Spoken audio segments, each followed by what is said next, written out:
This video will be about percents. Now the word percent literally means out of 100. It uses the word cents, like cents in a dollar. There's 100 cents in $1. And another definition is the part out of the whole.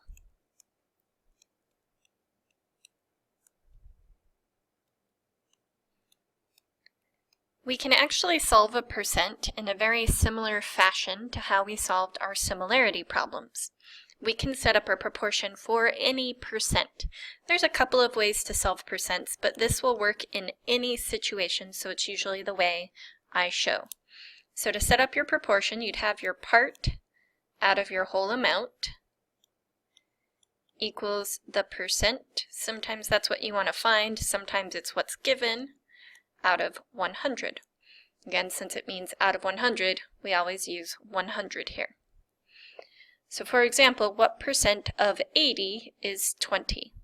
We are currently looking for the percent, so in our proportion, the percent would be the variable, always out of 100. And then the part out of the whole of 80 means 80 is the whole amount, so 20 out of 80. Then we solve this the same way we solved our proportions and similarities. We cross multiply. 20 times 100 equals 80 times x.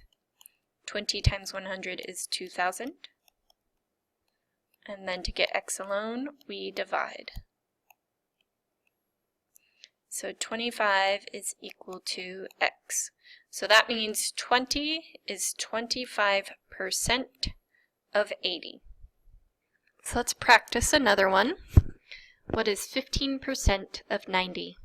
Again, we can set up a proportion in any percent situation. We always do the part out of the whole equals the percent over 100. This time they gave the percent, so 15 over 100. And the part over the whole. Again, of 90, that means 90 is the whole. And we are looking for the part. So we cross multiply to solve. 100 times x is 100x. 90 times 15 is going to be 1,350. And then we divide both sides by 100. So x equals 13.5. That means 13.5 is 15% of 90. Now, especially when you're given a percent, there is a second way you can do this. You can start by just doing the 15 divided by 100. Percents are always out of 100, which would give you 0.15, and then taking the 90 and multiplying it by 0.15. That still gives us 13.5. The only reason I usually stick with the proportion is because this method can only be used if you're given the percent, whereas the proportion can be used whether you're given the percent or not. So when you're given a percent word problem, most often you're going to have to do multiple steps. It's not just finding the percent itself. So this problem says there's a sale to get 40% off one item. If Mark is buying a socket set that is originally $60, how much will he pay after the 40% off, and if he pays a tax of 6.5%? So notice we have multiple percents going on here. So when we calculate the price of an item, we've got to take the percent off first. So we're going to be using the originally 60 amount and the 40%. So we do our part out of the whole. We know the whole amount is 60. Part is what we're looking for. And the percent over 100. We cross multiply and solve. Gives us 100x equals 2,400. And divide both sides by that number in front of x. So x is $24. Now $24 is not how much you pay for the item.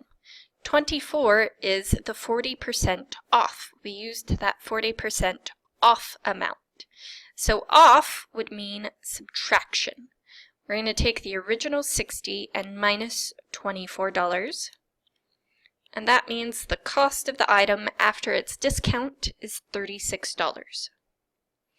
Now we need to calculate tax, so now we've got to do a percentage again.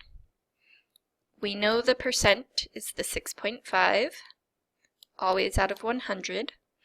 36 is now the total amount. The tax will be part of that $36. We cross multiply. 100x equals 234. That's what 36 times 6.5 equals. Divide both sides by 100, and x equals $2.34. Now again, we have to look at what they're asking. It said, how much will he pay? They want the total amount he pays.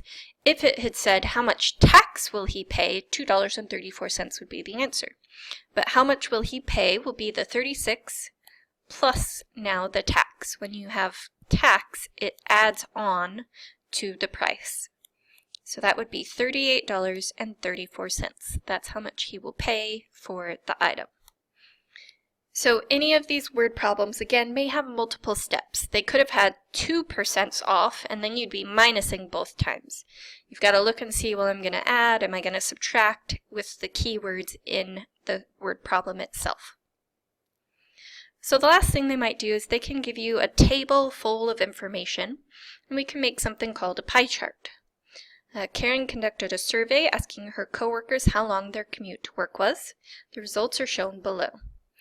So they tell you the number of coworkers for each amount of minutes. 0 to 15 minutes, there's 23 coworkers who have that commute time. 15 to 30 minutes, there's 47 coworkers. So notice they give us a whole bunch of parts, but they never give us the total number of coworkers. So we need to find the total first by adding all of these together. All of that added together is 118. So there's 118 total coworkers. Now to make a pie chart, we need to find the percent for each of these. So we're going to take the 23 first. There's 23 out of 118 that have the 0 to 15 commute time. We're looking for our percent this time out of 100. And we cross multiply. 100 times 23 is 2300. And then we divide both sides by 118. So x is 19 point, and I'm going to round to the nearest tenth, 19.5. The decimal is actually much longer, but we're just going to round to the nearest tenth. So if we do this for each one, I'm not going to write out the work for each one, I'm just going to show you all the percents.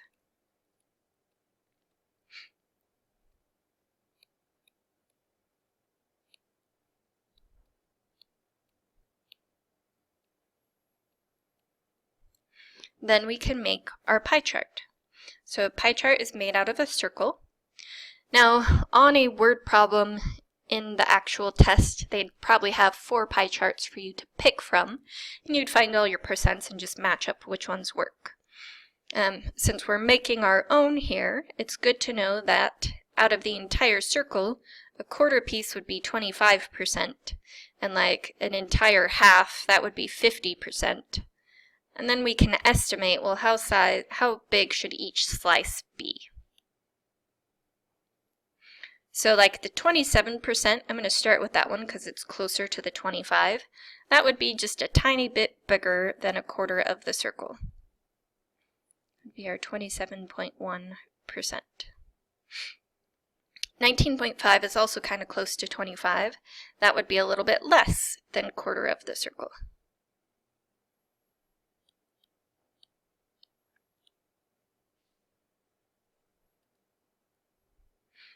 And then 39.8, that's pretty close to 50, so kind of almost half.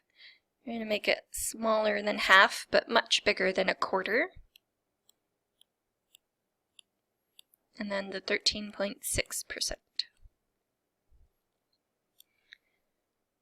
So that will conclude our discussion on percents.